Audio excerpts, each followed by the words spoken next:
That's good. We got a little teaser. It's a nice intro. It is. It is. So welcome everyone to episode 19 of In the Hot Seat. For repeat viewers, thanks for joining us again. For those new to the show, every 2 weeks we put a industry expert or two or some customers in the hot seat for what we hope is a lively discussion, some debate, maybe a little discourse as we humanize the digital experience. All aspects of the customer life cycle are up for discussion, and we've been all over the place over the last few episodes. So, we look at the technologies that are used throughout the customer journey or customer life cycle. Just a note, I'm not sure this bug is still there, but if you're on LinkedIn Live and it starts doing weird issues like looping Stephen and I for, a 2-minute loop and it won't go anywhere else, switch to YouTube Live or to Facebook stream. So you can actually watch us and not just watch the 2 minutes of us. So this episode is the third in an 8-part series on the impact of organizational culture on CX. And in particular, we're going to look at, automation, AI, and chatbots and some of the ways that they're being used at G2, one of my former employer and a place that I've spent a lot of time and certainly enjoyed as well. So anyway, Stevens, I'll stop rambling. Though I don't know if you saw this, but in CX Today, there was an article this morning that was that referenced a Gartner study on chatbot usage. And this this stat jumped out at me. This was the headline, actually. According to Gartner, just 8% of consumers used a chatbot during their latest service experience. Now, I just finished a consumer communication study for one of my clients, Sinbird. And there are several things that came out from that study that were really interesting that are related to this. So I thought, it would be worth taking a quick look at a couple of the numbers from that and talk a little bit about it before we bring in our guest. In particular, this one is my favorite headline from the whole study. And it really is about choice, about, what consumers, if they want choice in their channel, and if they do have it, what do they do? Well, 82% remain customers, 69% said they buy more, and 66% become an advocate. So if you do it right, there's a big upside there. When I look at that 8% number, I have to admit, the first question that comes to my mind is, did you really get a weird sample? Yeah, I mean, it's an interesting one. And if you go down in the article, there's some they quote different activities. And one of the things that came out in our study, and actually you and I've talked about this before, context makes a big difference when you think about communication channels. And one of the things we saw was that it depends on the activity, what channel I'm most comfortable with. And that also changes by generation, changes by geography. Certain cultures are much more into text than chat, and some like chat more, and some to like public messenger. And there's a lot of differerences that can vary, which is why we say omni-channel is really important. But for example, context. So half the consumers in our survey said that they trusted chatbots for shopping and entertainment, but it was 1 in 4 for banking and healthcare. So yes, big difference. That's kind of what I would expect, where privacy is a big issue and where the potential for theft or real harm comes in. Then I would like to talk to a person. I think that applies in many instances. And for example, a lot of my friends from Asia want to communicate by WhatsApp. That is, they're not interested in using other channels. So they're always saying, "Okay, go get what's your address on WhatsApp." Those are, and that relates not just to interpersonal communication, but to business to consumer communication as well. Yeah, no, WhatsApp, and we actually included that in the survey, public messengers. So like when we use WhatsApp as the example, because you're right, it is extremely popular. And, if you ask it straight out, this is kind of the rest of my thought around this 8% number, because if you ask the consumer straight out, would they rather talk to a human or a chatbot? What are they going to say? They're going to say they'd rather talk to a human, right? But if you start to dig into it more, you realize that modern chatbots, the intelligent ones, which is a smaller subset now, but it's going to grow, those are actually hard to tell. So you might have actually interacted with a chatbot and you never knew it, and if it solves your issue or it transfers you to another person quickly and seamlessly, the experience is fine. Yeah. Well, it's only going to get more extreme in that direction. So, I mean, the chatbots are getting better and better and better. And let's face it, 10 years ago, you would immediately know you were talking to a computer. Yeah.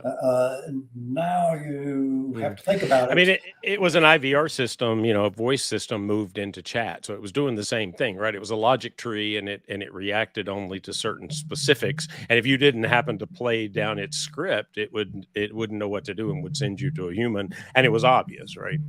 The last stat from this, and we should bring in the guest, but the last stat we had, 1 in 4 consumers chose to switch brands or not renew a subscription because they had a bad customer service experience with the chatbot. So, in fact, there are consequences, was my point here. There are definitely consequences to having a bad experience. So you wouldn't want, you want the chatbot experience to be exceptional, which means that it's an intelligent chatbot. So Absolutely. Let's bring in G2 now. let's do it. Let's do it. All right. So the first guest, Marty Duffy. Marty's SVP of Product R&D Operations. He runs a diverse team of 11 disciplines across 3 regions. Review generation to support technical doc. He understands details of support and strategy. He's been with G2 for 7 years. Actually, he joined G2 about 2 weeks after me on my team, and so we've known each other for a long time. He did say something about me in the introduction, but I won't read it. It was nice, actually, not derogatory, which is probably what you'd expect.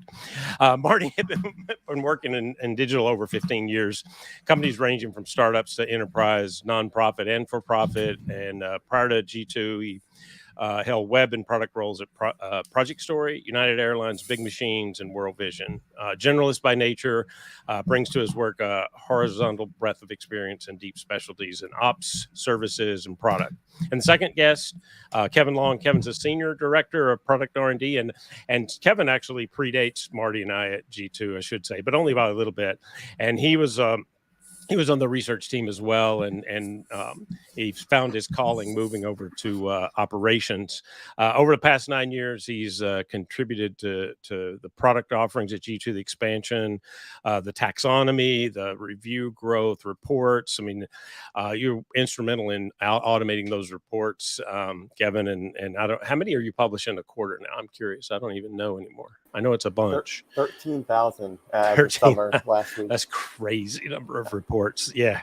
And then lately you've been working on robotic process automation and AI and incorporating that into G2 processes to improve the user experience, employee satisfaction. So Thanks for having me. did we lose Stephen? Oh, no. I guess we'll jump right in. He'll be back, I'm sure.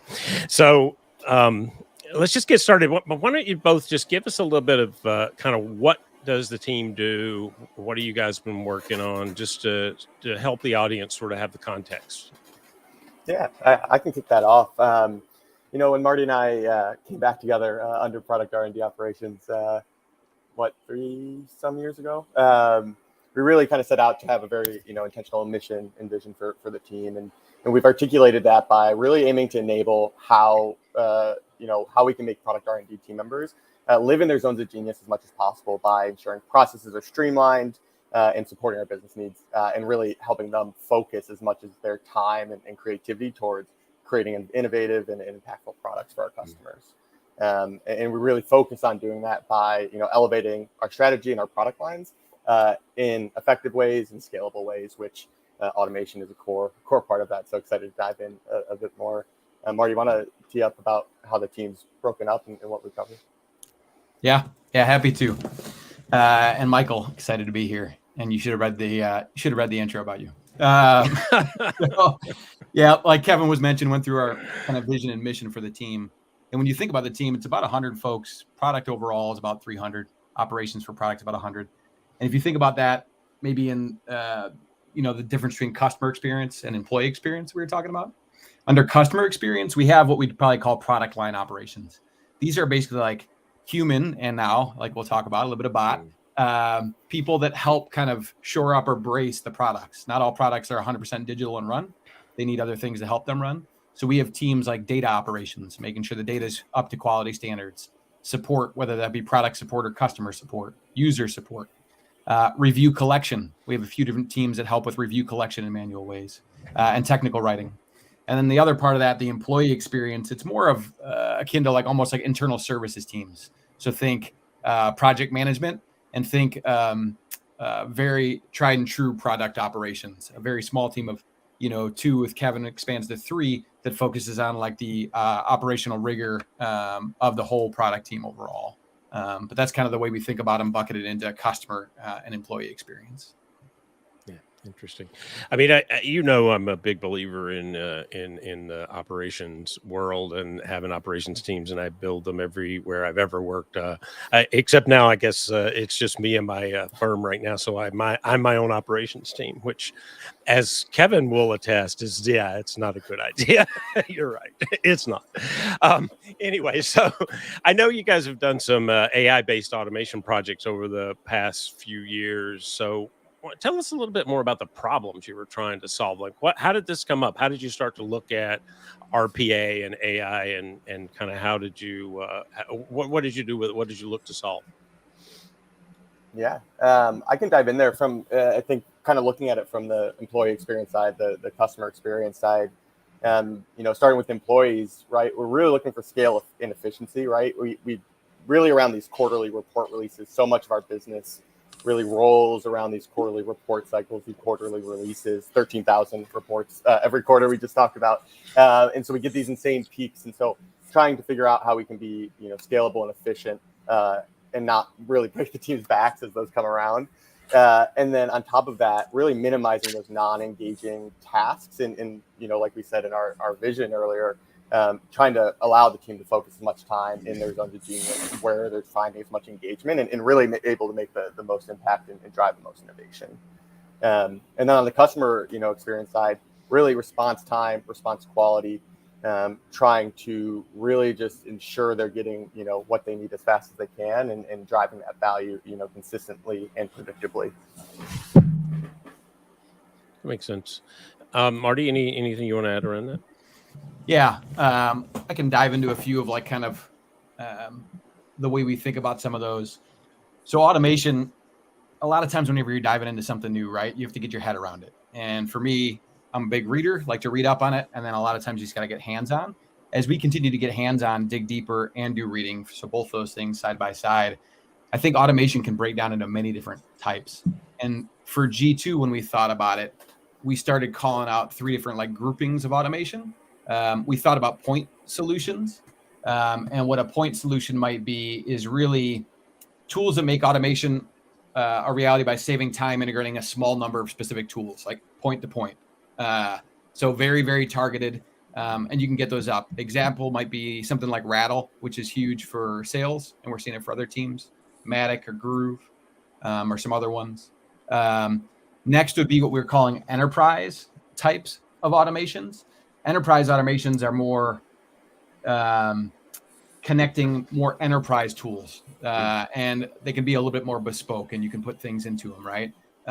They require looking up and acting on some amount of data to trigger and run. And then the last one would be, we're calling kind of custom, which is exactly what you think, custom engineering. This can be 100% unique to you. So as we approach any of these automations and we thought about it, the more we dove in, we'd look at different types of automations, whether that be a point automation enterprise or a custom automation. And then we've built many things in all those areas, but that's kind of the way we'd think about them. So you're really looking at both sides of this. Is that all with the ChatGPT driven system? Yeah, the new Monty bot I know was just put up recently. So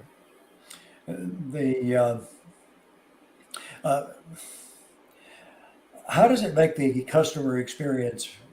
How would you say it makes the customer experience better? Yeah, and you might Well, you've got and to tell us a little bit internal and about how you're external. using Monty too, because how you're using ChatGPT. I think this is a really interesting use case. Yeah. Yeah. This one, if we thought about kind of those buckets, would probably fall more into that enterprise type solution. And this one, it's gone through a couple iterations right now. Public has probably most predominantly seen the buyer version. So if you went to g2.com today on the homepage and scroll down, you'd see a picture of Monty the mongoose, one of our favorite guys, is our mascot. Cute little mongoose with some glasses on. And it'll allow you to click there to interact with them. And what that's going to do is basically serve up a chat experience that you can go into, and that's powered, like you're mentioning, the work we're doing with ChatGPT there. And we're going to require a user to log in, but once they're logged in, they can ask away, and that is trained on much of what ChatGPT has across their universe of knowledge already, plus a little bit more that we have. And then we've got a second variation, which is exposed more to our customers and our sellers. And that would be if you went to myg2.com and you had a login with G2, if you had a profile, you could actually go and chat with him and ask questions more about G2's product offerings and how do I set up and work with the offerings. And that one we've actually trained up further with the documentation we have from our tech writing team, which if you went to documentation.g2.com today, you could read that all, right? Public documentation. But now, Stephen, back to your question, how does that make it better?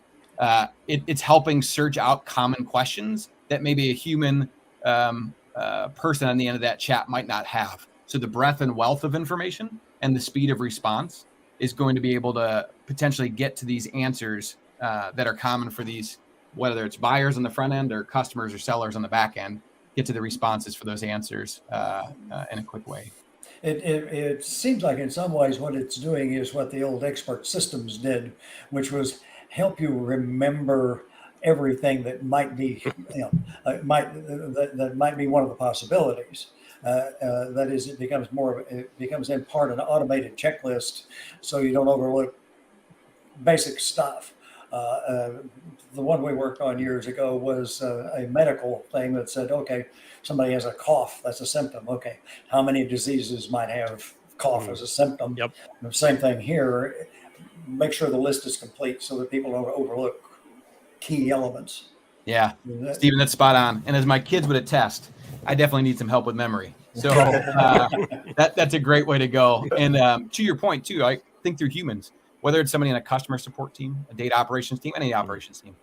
Yeah. Typically, we're running standard operating procedures. Those operating procedures are going to change over time as things change. You need new training. For us, we've got a product portfolio of probably 5 different products. So you figure the breadth of the things you have to cover, the training you need to stay up to date. It takes work, and like we're all human, right? You might forget a little bit of that. So the depth that this thing can go through to find some of those answers is incredible, and that allows us to kind of narrow in on maybe those areas where we just want to help out with a human. It's funny. The first couple of weeks I was at G2, you guys know I had to tell this story, but the first couple of weeks I was at G2, we had this thing that was supposed to be, a system for buyers to come in and find the right solution. And so I thought, well, that's awesome. Let me go check it out. And I checked it out and I checked it out and I checked it out and I couldn't get it to work to save my life because it sort of had a presumption that said, if you know what you want, I can help you find it. So you already sort of had to know the answer before you asked the question, which is kind of interesting. So, I mean, how did you, and in my survey I quoted earlier, I saw something that I thought was kind of interesting that, if you ask somebody straight out, do they want to talk to a chatbot? They'll say no. 82% actually said they'd rather, very important to chat with a human for support. Right. But if you asked them the question in a different way, 50% of them said they don't mind interacting with a chatbot first and then being transferred to an agent if it was needed. In other words, it was kind of what Stephen and I are talking about up front, right? That it's in the right context, it's the right system. And if it gives you an outcome that it solves your problem, then you don't care. It's when you don't that you care, right? So I'm curious about how you guys tied together this hybrid chatbot model. Lost Stephen again, huh? Yeah. This hybrid chatbot model to actually on both ends of it, but particularly from the buyer perspective, because that was the one that I played around with a bit when the labs guys brought it out. So I think on the buyer side, I don't know that we have that human handoff currently. It is really just handling the bot. We used to have some personal buyer assistants that we don't anymore. So this was kind of filling that void of nothing currently. On the seller side, though, we know that we didn't want that to then end up coming back around to our customer success team, to a rev org, right? We want to make sure we can facilitate that handoff seamlessly. So for V1, Monty for the seller support has been live for about a month now, and our V1 iteration of this is teeing them to our support portal directly to create a case, which will go to our live support team.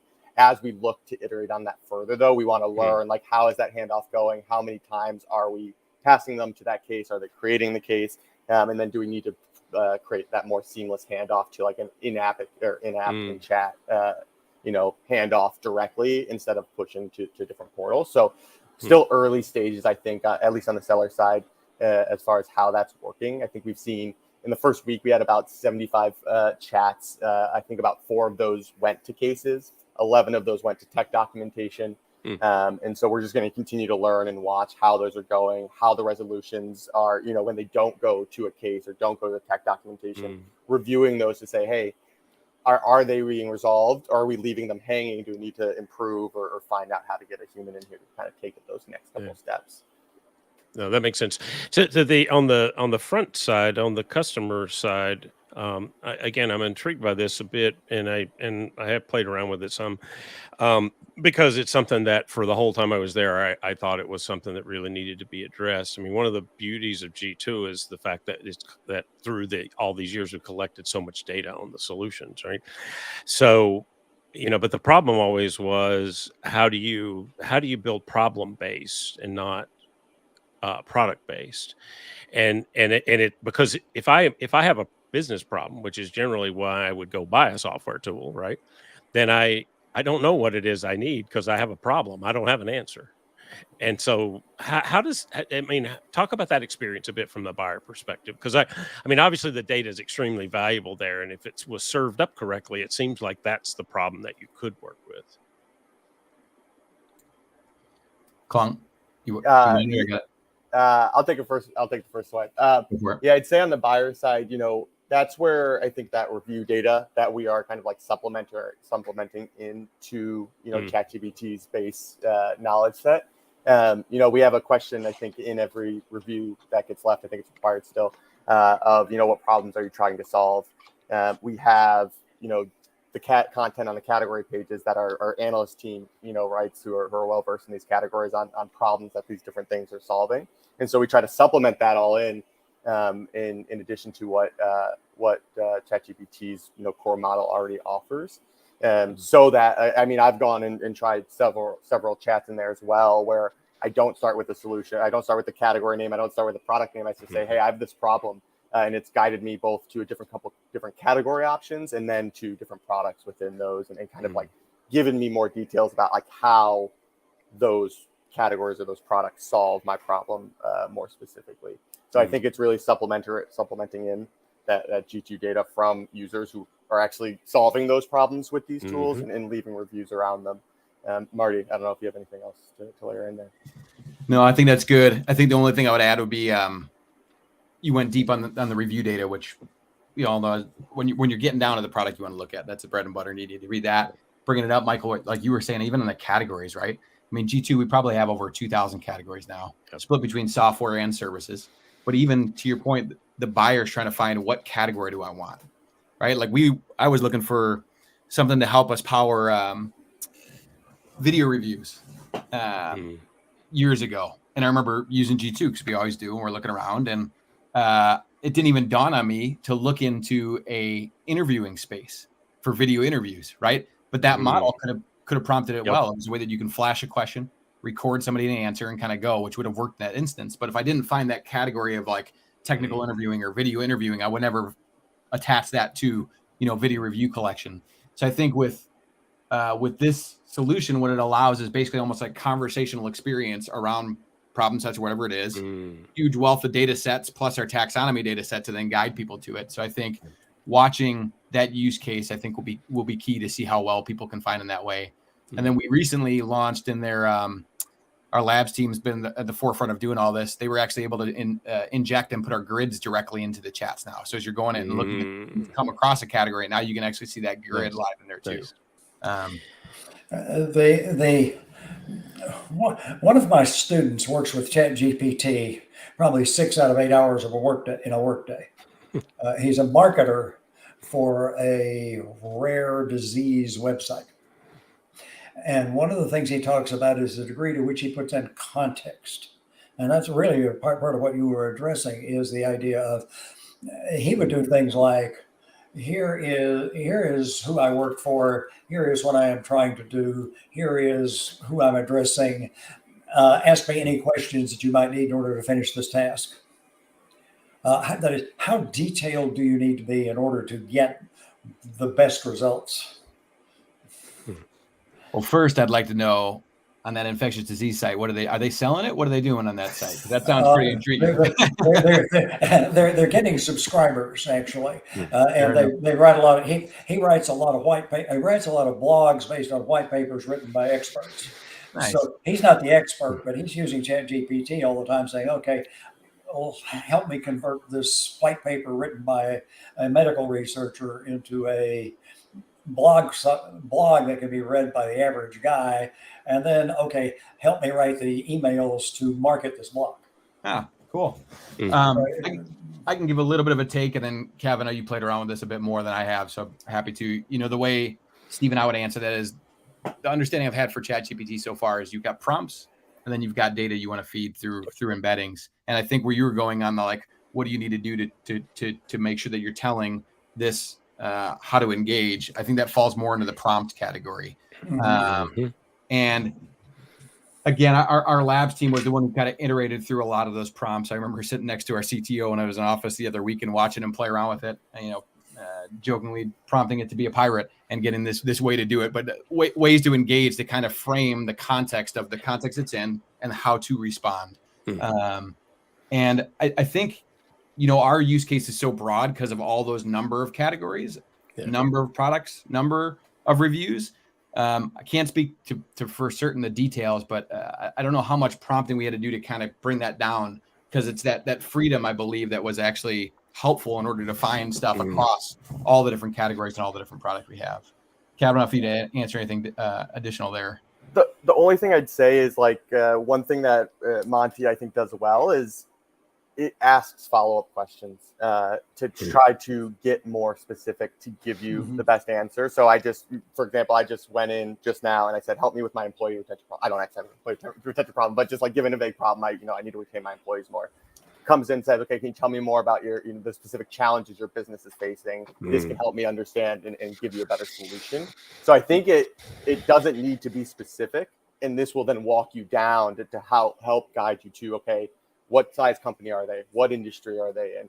How many employees do they have? What type of, like, what role are you? What team are you on? That kind of stuff. And then kind of triangulating, category review, and then even like the user data and demographics from our site to try to triangulate on, okay, here are the options.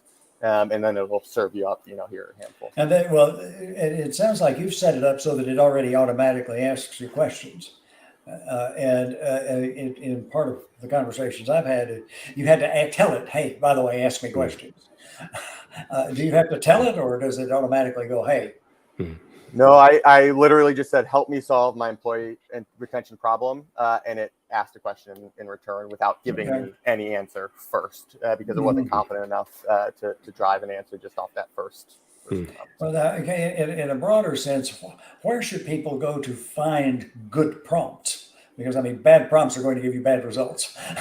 I don't know that I'd be the expert on that. I go and look. I know I actually just saw something about like a prompt like course. Like there's now I've seen courses around building prompts, how to do it like ethically, like ways to get the most out of your digital assistant. It's something like I've personally just played around with and experimented with as well. It's just like search. If you think about when we first started using Google, and I children, watch my daughters grow up through this and try, at first trying to use it, and then over time getting really better and better and better at it. It's a skill. It's not I innately don't know how to write good prompts, but I'm getting better at it now because I do ask a lot of questions, and eventually, if I get to the right answer, I go, aha, I learned.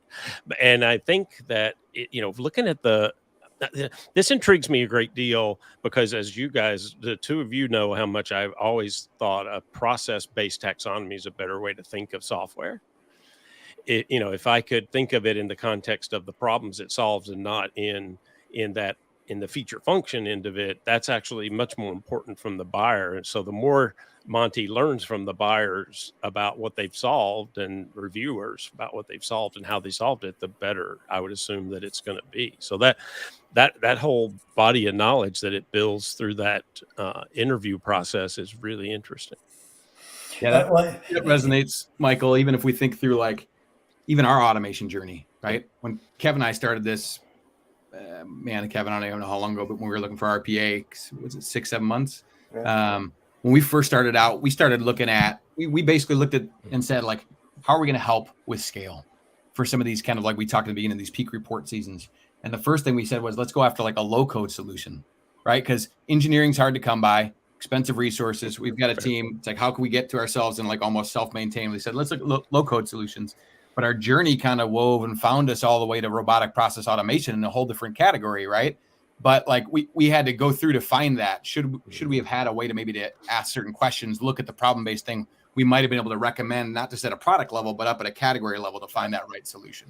First, tell me what category is going to be best for me, and then I can find the best tools within it. Because I think I spent probably a good month or two just spinning wheels, looking at the wrong players altogether, and learned a lot. But again, I could have gotten us there a lot quicker to kind of bypass some of that digging. Well, how much do you alter things based on what you're learning from your customers? How much and how quickly are you able to make those adaptations? And how does this AI help? Yeah, one of the learnings that's been interesting for me when you look at this, right? A lot of times, automation can carry things with it that can cause fear at times, right? Because people are like, automation, my job's going away, or this is going to happen, or automation, just say the word and everything's done. And what I found is on this, the learnings I've seen is you almost have to invest, especially up front, a ton of time in reading all the chats to make sure that it's actually getting the right response. We've got a guy that does all our technical documentation here, real bright guy. And he's been digging in on the support Monty and helping us look at this almost that we could do the same kind of thing for users. And what he was saying is up front, you have to read all these and look into getting the right answers. And if it's not, you have to ask yourself, do we need a different prompt getting back there? Or do we need to adjust content, right? Do we have the wrong content for it to get an answer? Or do we have the wrong prompt asking it for it? So I think there's still this level of making sure that you are staying engaged, reading there, even though you're not in the chat live talking, you're still going to read through those and make sure that it's finding the right customer experience, the right buyer experience. And if it's not, then you have to guide yourself to say, okay, it didn't give the right experience. How can we? And then make a choice into what you need to tweak or change in order to get that right experience for your customers. Are you using AI in that analysis? Not yet, but we plan to at some point to try to, as we scale, right? We won't be able to read all those chats one by one. So trying to extract themes from that is definitely something we're looking to do. And we've got this kind of view of an insights engine in general, where we have all these different channels of customer feedback. So this would be an additional channel into that. So we could look at, okay, what's coming in with chat along with all the other problems that our customers and users are having. I'm just wondering to the degree to which the AI might be an assistant in terms of sheer volume of chat. That is, that's a lot of. It seems like that could be an awful lot of reading that might exactly be helped by some guidance. Yeah. And as that grows, I think early on we want to make sure we're reading them ourselves to actually hone in and learn. But yeah, as that chat volumes grows, and it's still pretty early days for Monty, so the volume's not outrageous for us right now. But it will get to that point where we won't be able to read everything, and we will need to run some sort of AI through that to kind of extract themes and find out what it's answering, what it's not answering. To what extent do you do what I would call confirmatory analysis? That is, you run an AI on something, but then you go look at it yourself to make sure that the AI didn't overlook something you would have caught. Yeah, I think for right now, often, right, and that's where we're getting to this point of like going through to read them all up front as you're learning it, and then I know on some of these, again, getting back to that CTO I mentioned, there's already been some thought of like trying to look for like what might the success metrics be. What are the key things you could look for to say success, and then quantitatively go after those to try to get a bit more analysis on it. But I think up front, you got to be looking at it and reviewing many of these to even form your opinion on what that might be. And then think about kind of shoring it up later. It's almost the same when we think about, like we talked earlier, like standard operating procedures or process, right? At first, you just got to get your hands in there, get dirty, and figure out what's going on. Once you learn it is, then you can figure out the scale. Then you can extract and try to figure out how to grow that at a larger volume. How do you deal with that fear that oh gee, this is going to automate me out of a job, both RPAs and AI for that matter? I could take that one on. I think one is what we try to do is we don't automate jobs, we automate tasks, right? I think that's a core belief we try to focus on, and most of these tasks that we're focused on are things that one, people don't love to do, and two, take time away from things they actually enjoy doing, and oftentimes lead to more, again, business impact, more innovations, right? So one thing we're really looking to do is how do we really take the time we're saving on that task and either repurpose them within their own role to focus in a different way, or enable them to take a next step in our career into a different role. So, I mean, in RPA, we've got a really good example of, we had, our data ops team is known for having a lot of manual processes, manual work that require kind of linear staffing, right? And so as we looked into our RPA strategy, we knew we wanted to build an internal like center of excellence, COE, where we could kind of own and build that in-house first, going to third parties, et cetera. So as we started automating and saving some time from those data ops processes, we actually upskilled one of our data ops associates to RPA development, and he grew into training for probably like 120 hours of training plus hands-on learning alongside it. It is now actually shifted from that data ops associate that was a lot of manual tasks into this RPA role without us needing to backfill that role, because the bots are taking on that work, and he's there having the time of his life. He's having a blast, like digging into this new skill set and really like taking that next peak and that next stride in his career. In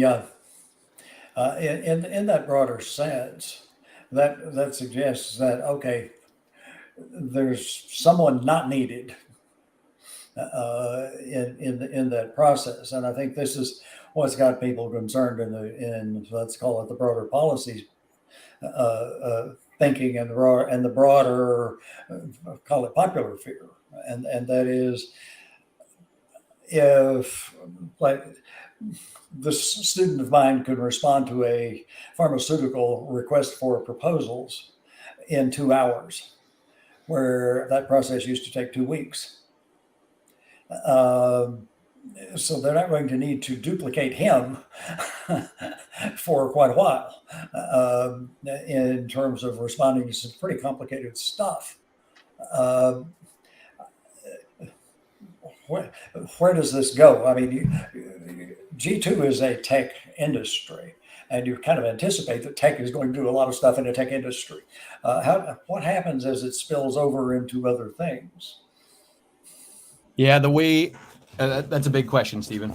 The way I've looked at it or thought about it, along with Kevin, as we approach it, automation overall at G2 is we went after, we wrote some tenets up about what would our thoughts be to help us frame around this, right? Bring it down, get some things, and bring this down to reality for folks. And one of the things we said was don't fear the robots. We put a little spin on the don't fear the Reaper for that one, but don't fear the robots. And the way we said that, right, is we had to be intentional by bringing that, and that's why we wanted to be intentional to state that, because then leaders like Kevin and I can look at like how do we help out these people whose tasks maybe are going to be going to these automation ones. And one of the ways we looked at that was, can we upskill them like we did there, or the other tenet we said was delight with our savings. So customer experience, buyer experience. We all know, right? Our lists aren't getting any shorter, right? And customers want to have a great experience. Buyers want to have a great experience. If we can save time that normally maybe are a laundry list of tasks we can't get to, or just taking up our day, and we can save that time, maybe we've got more energy to be more patient with that customer who's got that bespoke one we're handling instead of the bot. Maybe we've got that extra energy to take on that next project that's going to bring that next process or initiative to make that experience better. So it's this idea of like, how do we take this as a tool? And then with that, the freedom of whatever the tool is giving us on time, give that back to delight or to upskill. So that's kind of the way we've approached or thought about it. I don't know that'll be the same, back to your earlier question, for all industries, but at least for us in the tech industry, for what we're doing, that's kind of the way we're trying to lead out at it and lead into it. I look it at seems. one thing to add. I look at it as, helping us minimize hiring in the future, not how we minimize our current staff, right? Like it's like, how do we, as we grow again, like I talked, these processes are linear scale, right? Like we need to just hire to make sure we put up with the volume. This gives us a tool that we now don't have to, so they can say, okay, not only can I go and upskill, but then that process then lives on. It seems to me like what you're describing is a model that can be adapted to many industries, because there's a big difference between replacing people and assisting them in terms of how the AI and the robots are being used. And so it was in one of our conversations in the Paul Greenberg atmosphere, if you will, that someone referred to ChatGPT as their co-pilot. And then, of course, that's what Microsoft came out with as the name for their ChatGPT. And I'm not sure that guy didn't consult with Microsoft. But anyway, like I say, I think what you're talking about is focusing on the task and then upskilling the people is actually something I would go, okay, let's draw a picture of that and write an academic article about it. I mean, I think, one of the things that a lot of people, when I talked about AI and asked questions about it, I think, they do get worried about the automation question, but I think, it's ungenuine on either end of this to either say it's going to get rid of a bunch of people, but it's also ingenuine to say it won't get rid of anybody, because the truth is it will eliminate certain roles, but it doesn't mean the person. It's shifting roles to something else, if that's the company culture. If it's a different culture, you don't have control over that, right? So there are certainly places where it may replace people at some point, or open up opportunities for them to advance and do different things, if that's the culture of the company. I mean, railroads, trucks put mule team drivers out of work. We've seen these kinds of technological changes. We've seen these kinds of technological changes hit society before, and somehow we managed to get through it. So I guess part of it is the degree to which we need to be conscious about it and go, okay, these people are going to be affected.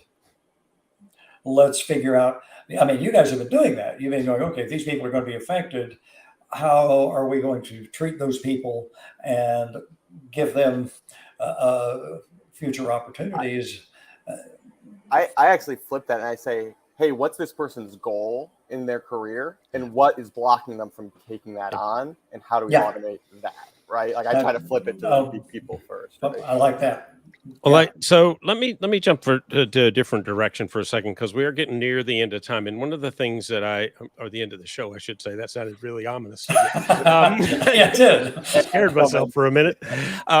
So one of the things we really wanted to tie this together was the experience that you create for the customer. And we talked a lot about the buyer, but from the back end, I know, for a long time dealing with the clients, because I mean, the bulk of G2's revenue are those clients, all those vendor clients, right? And there were always complaints about finding things, or admin, or getting support, or timeliness, or whatever. But so I'm curious about feedback on that end, and also just how do you think that using this ChatGPT chatbot solution has improved that experience for those vendor customers?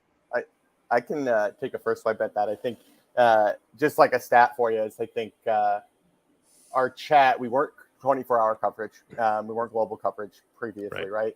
Our average response was in the hours, despite that. Well, partially because we weren't online all the time, right?